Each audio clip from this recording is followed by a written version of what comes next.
शुरुआत करेंगे इस वक्त की बड़ी खबर के साथ। रेणु भाटिया को बड़ी जिम्मेदारी मिली है। इस वक्त की यह बड़ी खबर हम आपको बता रही है। महिला आयोग की चेयरपर्सन बनी है रेणु भाटिया। रेणु भाटिया को यह बड़ी जिम्मेदारी मिली है।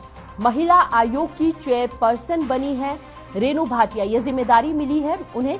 महिला आयोग की चेयरपर्सन बनी है रेणु भाटिया और इस वक्त की यह बड़ी खबर हम आपको बता रहे हैं। हर खबर से महिला आयोग की चेयरपर्सन बनी है रेणु भाटिया। तो इस वक्त की यह बड़ी खबर, रेणु भाटिया को एक जिम्मेदारी मिली, बेहद महत्वपूर्ण जिम्मेदारी मिली है जिसका वह निर्वहन करेंगी। तो इस वक्त की यह बड़ी खबर।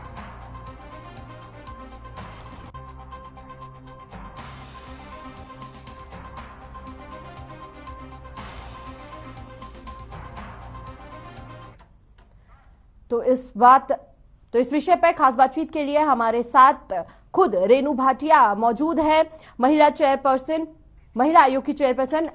सबसे पहले तो बहुत बहुत आपको बधाई, आपको इतनी बड़ी जिम्मेदारी मिली है। ऐसे में अब इस जिम्मेदारी का निर्वहन करने जा रही हैं। किस तरह की तैयारी आपकी तरफ से की जाएगी, क्या कुछ बदलाव आ सकते हैं? सबसे पूर्व आपके चैनल के माध्यम से मैं अपने माननीय मुख्यमंत्री मनोहर लाल खट्टर जी का, अपने प्रदेश के अध्यक्ष ओम प्रकाश धनखड़ जी का, अपने क्षेत्र के मंत्री कृष्णपाल गुर्जर जी का, अपनी राष्ट्रीय अध्यक्षा रेखा शर्मा जी का धन्यवाद करना चाहती हूँ, जिन्होंने मुझे इस जिम्मेवारी के काबिल समझा। और मैं प्रयास करूंगी कि पहले की भांति मैं अपने इस दायित्व को और मजबूती से, जितना बड़ा मुझे दायित्व मिला उतना ज्यादा मैं काम कर पाऊं महिलाओं के लिए, और जो अधिक से अधिक प्रयास करूंगी, जो बदलाव बहनों के लिए हो सकेंगे बेहतरी की ओर, मैं वो करने की कोशिश करूंगी। जी,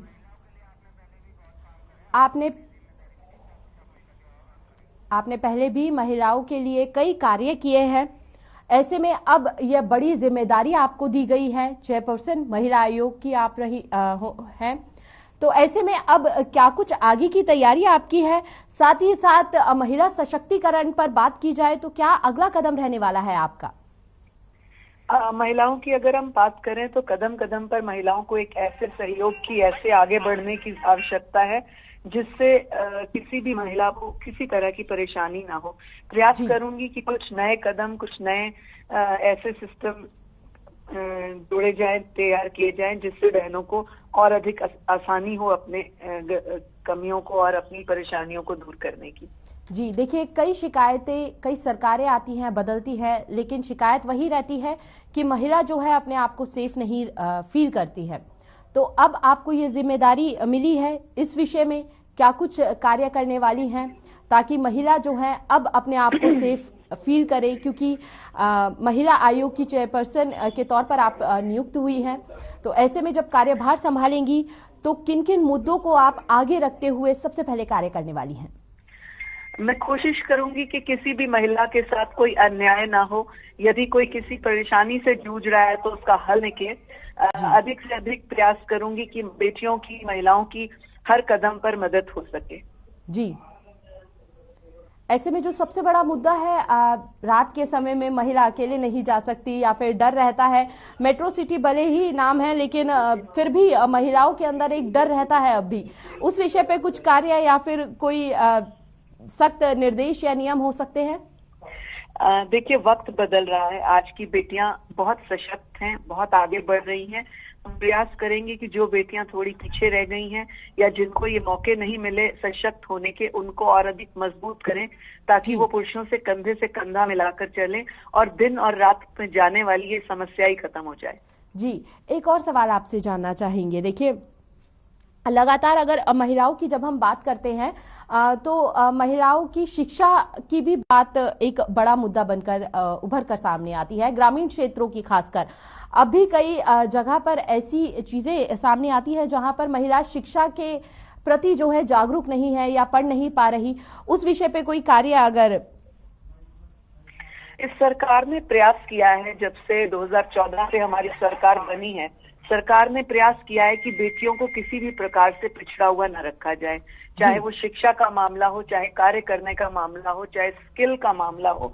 प्रयास किया जा रहा है कि महिलाओं को हर कदम पर आगे बढ़ाया जाए। तो जहां जहां कभी कहीं कमी रही भी है, उसे हम पूरा करने का प्रयास करेंगे। जी, देखिए खेल संबंधों की भी अगर बात की जाए तो महिला बेहद बढ़ चढ़कर हिस्सा ले रही है। क्या उस विषय पे कोई कार्य आपके द्वारा किया जा सकता है आने वाले समय में? देखिए, बेटियां आज खेलों में भी अपना परचम लहराए हुई हैं, लेकिन जी। सरकार ने भी अपनी किसी भी कमी को नहीं रखा है। कोई भी ऐसी कमी नहीं आने दी बेटियों को आगे बढ़ने के लिए। प्रयास करेंगे कि और भी जहां पर बेटियों को जरूरत होगी वहां आगे बढ़ाएंगे। जी, और अगर अब बात की जाए किसी भी महिला के लिए कोई बिजनेस से रिलेटेड सरकार तमाम ज़रूर घोषणाएं करते हैं, लेकिन अगर ज़मीनी स्तर की बात की जाए तो कहीं ना कहीं उन तक नहीं पहुंच पाती है। इस विषय पे अगर जो रुके हुए काम हैं उस संदर्भ में अगर वो कार्य फिर से चालू हो जाए तो बेहद खुशी की बात रहेगी। जितना हो सकेगा बेटियों के लिए हम आगे बढ़ चढ़ कर काम करेंगे। जहाँ कहीं कमी होगी सरकार में भी कहीं बेटियों के लिए परिवर्तन लाने की बात होगी, उसमें भी प्रयास करेंगे कि हमारी बात रखी जाए और बेटियों के भविष्य को उज्जवल बनाया जाए। देखिए, बड़ी जिम्मेदारी आपको मिली है, ऐसे में आपसे एक छोटी सी बात जानना चाहेंगे कि किस तरह से अब महिलाओं के लिए कुछ सुविधाएं आप लाने वाली है या घोषणा करने वाली हैं, क्योंकि कई उम्मीदें आपसे जुड़ी हुई है अब। मैं प्रयास करूंगी कि हर क्षेत्र में बेटियों को आगे बढ़ाने का काम हो, बेटियों को मजबूत करने का काम हो।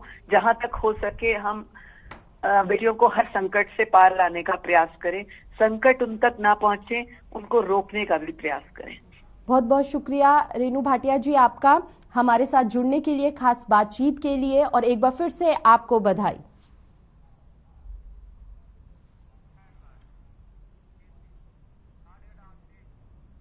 चलिए खबरों में आगे बढ़ेंगे। प्रदेश में लगातार कोरोना का कहर बढ़ता जा रहा है। साइबर सिटी गुरुग्राम में भी कोरोना लगातार पैर पसार रहा है, जिसको लेकर पुलिस ने कमर कस ली है। गुरुग्राम के अलग अलग नाकों पर पुलिस कार्रवाई कर रही है और बिना मास्क के घूम रहे लोगों के चालान भी किए जा रहे हैं।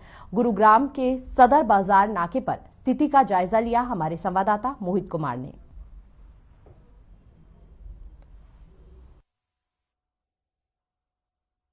गुरुग्राम में लगातार बढ़ते कोरोना और ओमिक्रॉन के मामलों के बाद अब गुरुग्राम पुलिस ने जो है चेकिंग प्रक्रिया को तेज कर दिया है। गुरुग्राम में अलग अलग इलाकों में केंद्र बनाए गए हैं जहां पर लगातार वाहन चालकों को रोककर उनकी गाड़ियों को चेक किया जा रहा है। साथ में सबसे पहली प्रक्रिया उनके मास्क को चेक किया जाता है, उसके बाद कागजात, क्योंकि जिस तरीके से लगातार कोरोना के मामले बढ़ रहे हैं तो ऐसे में गुरुग्राम पुलिस भी अपनी कमर कसती नजर आ रही है। तस्वीरें हैं गुरुग्राम के सोहना चौक की, जहाँ सदर बाजार का इलाका है और यहाँ पर जो अनेकों लोग हैं वो खरीदारी के लिए पहुंचते और ऐसे में जो वाहन चालक है, बिना मास्क के जो लोग हैं उनको लगातार जो है पुलिस द्वारा रोककर उनकी चालान किया जा रहा है। मैं दिखाना चाहूँगा कि किस तरीके से गुरुग्राम पुलिस जो है पूरी चालान प्रक्रिया को चला रही है और ऐसे में जो लोग हैं जो बिना हेलमेट के आते हैं उनका भी चालान जो है यहाँ लगातार पिछले समय से किया जा रहा था और ऐसे में मास्क को भी इसमें जोड़ दिया गया है और मास्क का भी चालान यहाँ पर लोगों का किया जा रहा है। अगर किसी ने मास्क नहीं पहना है तो उनको लेकर भी जो है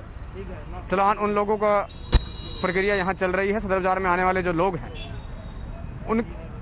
उनके साथ इस तरीके से जो है चालान प्रक्रिया को चलाया जा रहा है, काटा जा रहा है उनका चालान। और जो लोग इस रास्ते से होते हुए गुरुग्राम के राजीव चौक की ओर जा रहे हैं, ऐसे वाहन चालकों को भी रोककर लगातार जो है मास्क से लेकर कागजात दोनों ही चेक किए जा रहे हैं। इससे पहले इस केंद्र पर सिर्फ गाड़ियों के कागज चेक होते थे, मगर जिस तरीके से कोरोना के मामले बढ़े हैं तो ऐसे में गुरुग्राम पुलिस ने अपनी कमर कसते हुए मास्क का जो चालान है उसकी प्रक्रिया को भी बढ़ा दिया है और इस केंद्र पर लगातार जो है यहाँ आने वाले लोगों के चालान वो किए जा रहे हैं।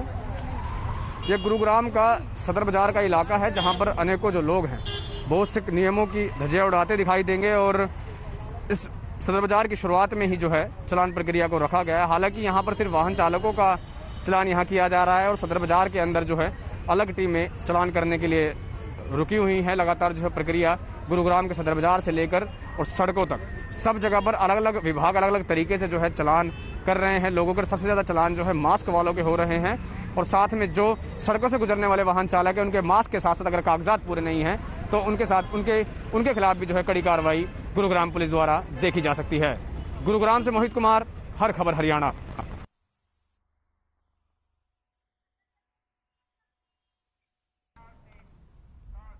और इस विषय पे ज्यादा जानकारी के लिए हमारे साथ संवाददाता मोहित जुड़ चुके हैं लाइव। मोहित, देखिए, आपने स्थिति बताई कि हर चौक चौराहे पर, हर बाजार में जो है प्रशासन द्वारा टीम गठित की गई है, चेकिंग जोरों पर चल रही है, लेकिन सवाल यह है कि उसके बावजूद भी लोगों द्वारा लापरवाही देखी जा रही है। जब चालानी कार्रवाई की जा रही है, प्रशासन को देख लिया अगर किसी भी आम व्यक्ति ने, तो तब तक उसके चेहरे पर मास्क रहता है, उसके बाद हटा दिया जाता है। ऐसे में बड़ा सवाल कि आखिर अब भी लोग जागरूक क्यों नहीं हो रहे? दूसरी लहर बीत चुकी है, स्थिति देख चुके हैं, तीसरी लहर में भी वही आशंका जताई जा रही है, लगातार सचेत किया जा रहा है, उसके बावजूद इतनी बड़ी लापरवाही क्यों? जी बिल्कुल, बताना चाहूंगा कि गुरुग्राम जिले में जिस तरीके से मामले बढ़ रहे हैं, ये चिंता का विषय जरूर है गुरुग्राम जिले में कि रोजाना मामले बढ़ रहे हैं और लोग जो हैं वो जागरूक नहीं हैं और नियमों का पालन नहीं कर रहे हैं। मैं आज खुद गुरुग्राम के सदर बाजार पहुंचा था, जहां पर बताना चाहूंगा तकरीबन 60% लोग ऐसे थे जो कि बिना मास्क के थे। और अगर व्यापारियों की बात करें तो व्यापारी भी जो है बिना मास्क के अपने सामान को बेच रहे थे। ये तो बात रही सीधे तौर पर कि किस तरीके से उल्लंघन किया जा रहा है, लोग जागरूक नहीं है। दूसरी बात बताना चाहूंगा कि लोगों के मन में एक भ्रांति लगातार बनी हुई है, जिसको लेकर के लोगों का मानना है कि जिन्होंने डबल वैक्सीनेशन करा ली है उनको ये कोरोना जो है नहीं होगा। मगर बताना चाहूंगा कि स्वास्थ्य विभाग के सिविल सर्जन वीरेंद्र यादव ने साफ तौर पर बताया कि डबल वैक्सीनेशन के बाद कोरोना संक्रमण हो जरूर सकता है, मगर खतरनाक साबित नहीं हो सकता। मगर जिन लोगों ने वैक्सीनेशन नहीं करवाई है, क्योंकि बता दूं कि गुरुग्राम जिले में जहां वैक्सीनेशन केंद्रों पर एक बार भीड़ पूरी तरीके से खत्म हो गई थी, तो जब दोबारा से नियम बनाया गया कि बिना डबल वैक्सीनेशन सर्टिफिकेट के आप मॉल में नहीं जा सकते, रेस्टोरेंट में नहीं जा सकते, कंपनियों में नहीं जा सकते, जिसके बाद एक बार फिर से भीड़ देखने को मिली। इसका मतलब सीधे तौर पर यह था कि लोग अपने स्वास्थ्य के डर से नहीं बल्कि अपने दिनचर्या या फिर दिनचर्या में किए जाने वाले कामों के चलते जो है वैक्सीनेशन करवाने पहुंचे हैं। तो ऐसे में एक बहुत बड़ा आंकड़ा प्रवासियों का भी गुरुग्राम जिले में ऐसा था जिन्होंने वैक्सीनेशन नहीं कराई थी, जो कि अपने गांव जा चुके थे और गांव के अंदर उनको ऐसी सुविधाएं नहीं मिली, जिसके चलते उन्होंने वैक्सीनेशन जो है यहीं पर ही गुरुग्राम में ही कराना सही समझा और वापस गांव से लौटकर गुरुग्राम जिले में वैक्सीनेशन कराना शुरू किया है। और जिस तरीके से मामले अब लगातार बढ़ रहे हैं और आज के दिन भी जो है तस्वीरें हमने साफ तौर पर दर्शकों को दिखाई कि किस तरीके से जो चालान जिसका काटा जा रहा था उसने मास्क नहीं पहन रखा था और मीडिया के कैमरे को देखने के बाद उसने फिर से मास्क पहन लिया और फिर जब दोबारा कैमरा उसकी तरफ गया तो उसके चेहरे पर फिर से मास्क नहीं था। तो कहीं ना कहीं जो है उल्लंघन करते जरूर लोग नजर आते हैं, मगर इसका खामियाजा जो है लगातार गुरुग्राम जिला प्रशासन को और गुरुग्राम के उन लोगों को उठाना पड़ता है, क्योंकि जिला प्रशासन ने वादे किए थे कि संक्रमण बढ़ने नहीं दिया जाएगा और जो गुरुग्राम के लोग हैं उनका मानना था कि संक्रमण के बढ़ने से कोई खास नुकसान नहीं होगा। मगर जैसे मामले बढ़ते जा रहे हैं और एक कैटेगरी बच्चों की जो है लगातार बची हुई है, वांछित है वैक्सीनेशन से, जो कि 14 साल से कम उम्र के बच्चे, जिसको लेकर भी लगातार जो है स्वास्थ्य विभाग और WHO वर्ल्ड हेल्थ ऑर्गेनाइजेशन जो है एक बड़ा फैसला करने वाली है कि किस तरीके से जो है इन बच्चों को लेकर के इनको स्वस्थ रखा जा सके और किस तरीके से वैक्सीनेशन प्रक्रिया बनाई जाएगी या फिर क्या कोई ड्रॉप इन बच्चों को दी जाएगी, किस तरीके से जो है उनको स्वस्थ रखा जाए। ऐसे में चिंता बनी हुई है स्वास्थ्य विभाग की और वर्ल्ड हेल्थ ऑर्गेनाइजेशन की भी, क्योंकि जिस तरीके से मामले हर देश के अंदर बढ़ रहे हैं और गुरुग्राम में भी सबसे ज्यादा बढ़ रहे हैं भारत के साथ साथ, तो ऐसे में उन बच्चों को भी स्वस्थ रखना है। तो कहीं ना कहीं जो बड़ा फैसला सरकार लेने वाली है, मगर जो लोग हैं वो मानने को तैयार नहीं है, लगातार उल्लंघन करते नजर आ रहे हैं। ठीक है मोहित, आपने कहा कि जब एक बार फिर से प्रशासन सख्त हुआ, उसके बाद एक बार फिर से वैक्सीनेशन सेंटर्स पर जो है भीड़ उमड़नी शुरू हो गई, लोगों में जागरूकता बढ़नी शुरू हो गई, या फिर कह लीजिए कि डर के कारण जो है वैक्सीनेशन सेंटर्स पर लोग पहुंचने शुरू हो गए।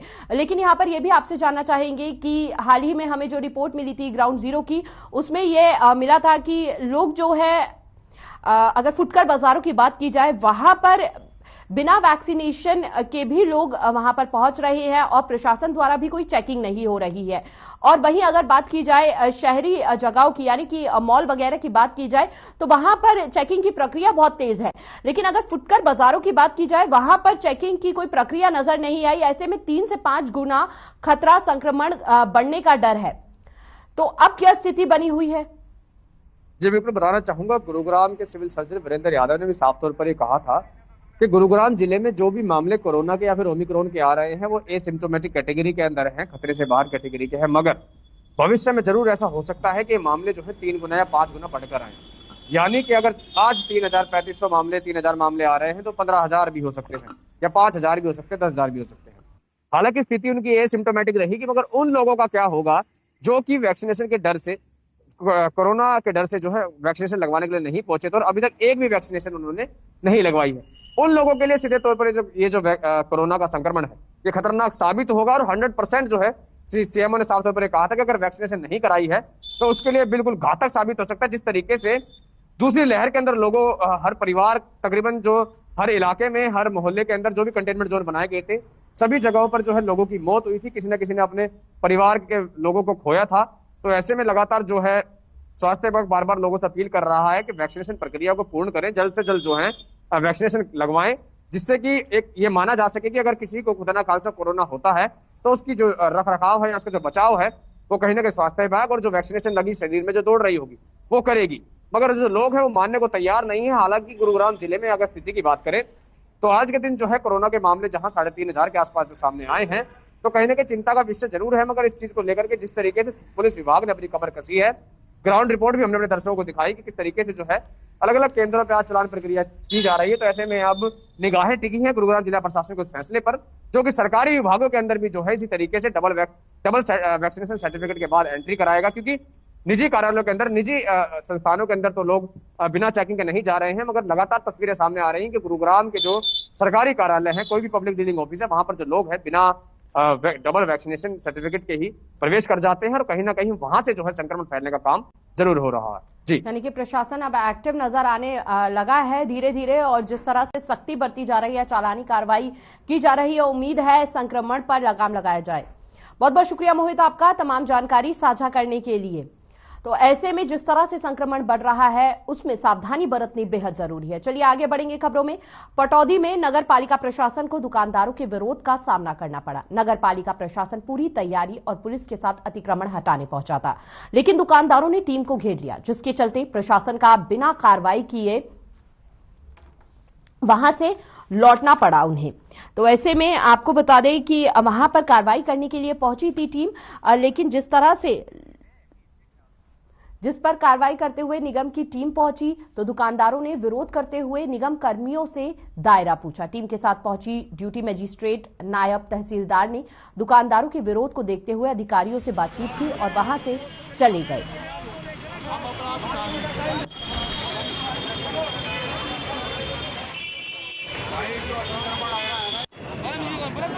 जो आज ये कार्रवाई की है पीडब्ल्यूडी ने, ये अनुचित कार्रवाई है और ये भेदभाव की नीति अपना रहे हैं। एक गरीब आदमी की तो दुकान तोड़ दी उन्होंने। खुद नगर पालिका के पार्षदों के बोर्ड पीडब्ल्यूडी की सड़क पे लगे हुए हैं, उन पर आज तक कोई कार्रवाई नहीं हुई।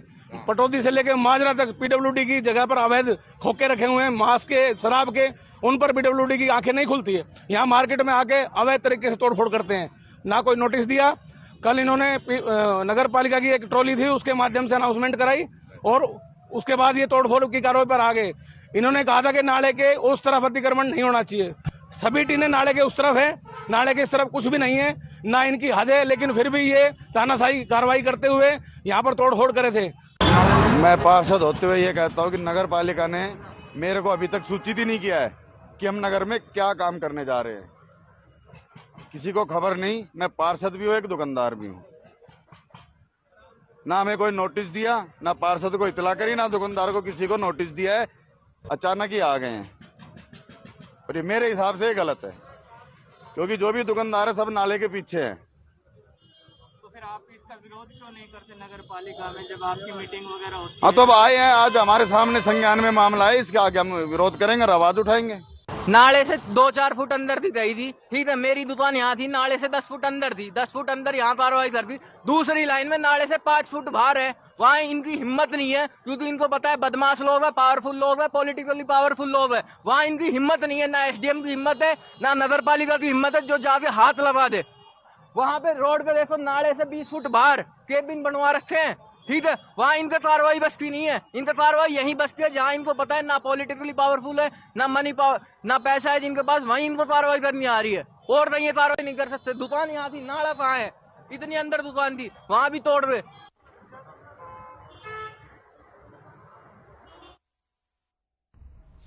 चलिए खबरों में आगे बढ़ेंगे। पिछले कई महीनों से अपनी कई मांगों को लेकर आंगनबाड़ी वर्कर्स धरना दे रही हैं।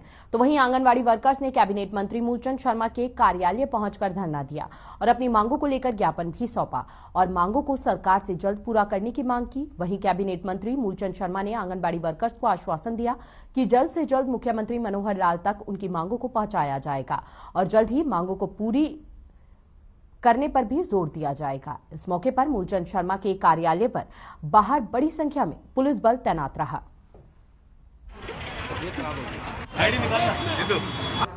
बहुत लंबे समय से आंगनवाड़ियों का धरना प्रदर्शन जारी है।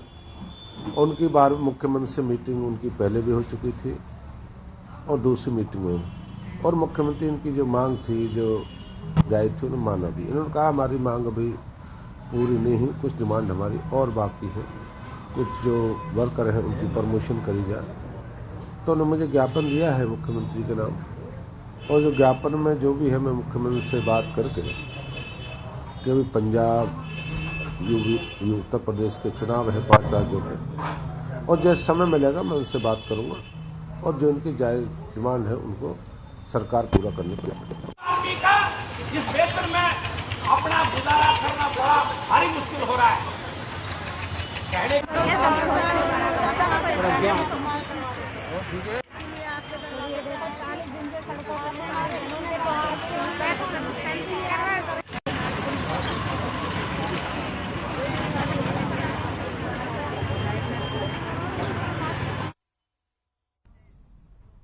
और खबर फरीदाबाद के तिगांव से है, जहां एक युवक की गोली मारकर हत्या कर दी गई। बता दें कि युवक को सगाई समारोह में खाना खाते समय अज्ञात बदमाशों ने गोली मारी और मौके से फरार हो गए। मृतक युवक का कपिल बताया जा रहा है, जिसकी उम्र 25 साल है। हालांकि पुलिस फरार बदमाशों की तलाश में जुटी हुई है।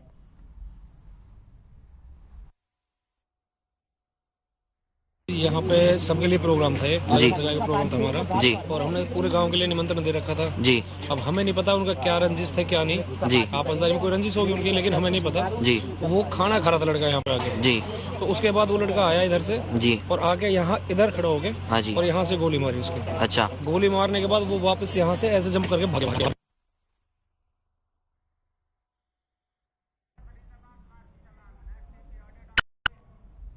और फरीदाबाद में महामारी का प्रकोप लगातार बढ़ता जा रहा है। आए दिन 1000 से ज्यादा संक्रमित मामले सामने आ रहे हैं, जिसके चलते जिले में संक्रमितों का आंकड़ा 10,000 के करीब पहुंच गया है, जिससे स्वास्थ्य विभाग की चिंताएं बढ़ी हुई हैं।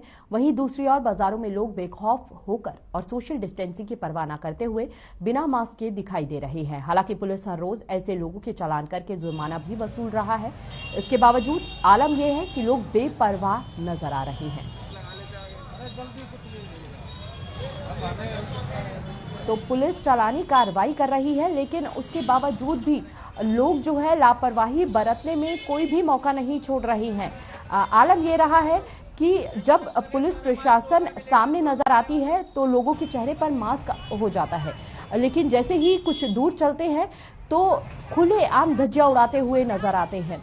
तो ऐसे में न केवल वह अपनी जान के लिए खतरा बन रहे हैं, बल्कि अपने परिवार के लिए खतरा बन रहे हैं। न जाने कितने लोगों के लिए वह एक खतरा बनते हुए नजर आ रही है, क्योंकि संक्रमण की दर जो है 3 से 5 गुना ज्यादा है। ऐसे में अगर सावधानी नहीं बरती गई तो जिस तरह के आंकड़े सामने आ रहे हैं, न केवल प्रदेश से बल्कि देश भर से इन आंकड़ों में और भी वृद्धि देखी जाएगी। हालांकि स्वास्थ्य विभाग लगातार सतर्क रहने की अपील कर रहा है, साथ ही साथ पुलिस प्रशासन हर संभव प्रयास कर रहा है, लेकिन उसके बावजूद भी लोग जो है लापरवाही बरतते हुए नजर आ रहे हैं। ऐसे में हर व्यक्तिगत की जिम्मेदारी है कि जिस तरह से लापरवाही बरती जा रही है वह न केवल उस व्यक्ति के लिए घातक हो सकता है, बल्कि अपने आसपास रहने वाले लोगों के लिए भी बड़ा घातक विस्फोट हो सकता है। न केवल कोरोना इस वक्त हावी हो रहा है, बल्कि ओमिक्रॉन का खतरा भी लगातार बना हुआ है। ओमिक्रॉन के मामले में भी लगातार बढ़ोतरी देखी जा रही है। और फरीदाबाद के बल्लभगढ़ की चावला कॉलोनी में जिला स्वास्थ्य विभाग के सौजन्य से वैक्सीनेशन कैंप का आयोजन किया गया, जिसमें खासतौर पर 15 से 18 साल के किशोरों में वैक्सीनेशन को लेकर भारी उत्साह देखा गया। वहीं अपने बच्चों को वैक्सीनेट करवाकर अभिभावक भी संतुष्ट नजर आ रही है। साथ ही किशोरों का कहना था कि वह वैक्सीनेशन के लिए लंबे समय से इंतजार कर रहे थे। अब सरकार ने उनके लिए रास्ता खोल दिया है।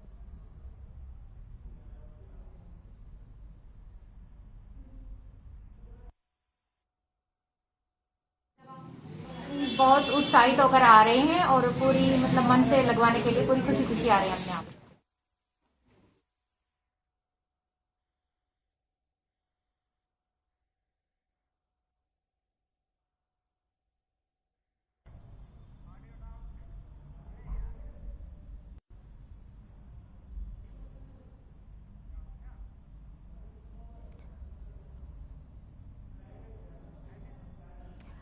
तो ऐसे में 15 से 18 साल के किशोरों में वैक्सीनेशन को लेकर भारी उत्साह देखा जा रहा है।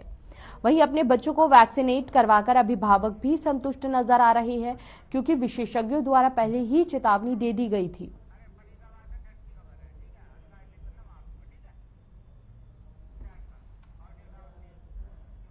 तो लगातार फरीदाबाद में ठंड का प्रकोप बढ़ता हुआ नजर आ रहा है। ऐसे में कहीं ना कहीं अब ठंड आफत बनती हुई नजर आ रही है। तो ठंड का सितम लगातार जारी है और ऐसे में अगर बात की जाए तो कड़ाके की सर्दी और महामारी के इस दौर में कपड़ों का बाजार काफी गर्म नजर आ रहा है, जिसको लेकर दुकानदार बिक्री को लेकर संतुष्ट है। साथ ही जहां कुछ दुकानदारों ने महामारी को लेकर 6 बजे बाजार बंद होने का स्वागत किया है, तो वहीं अन्य का कहना है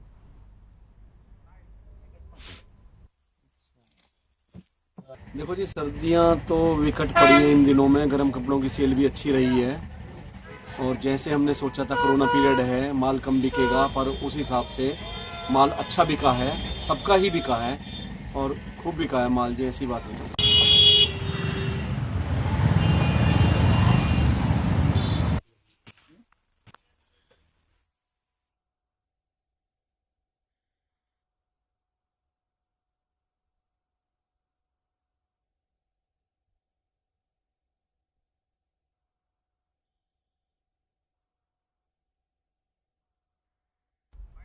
तो एक और ठंड का सितम जारी है, वहीं दूसरी ओर बाजार, कपड़ों का बाजार काफी गर्म नजर आ रहा है।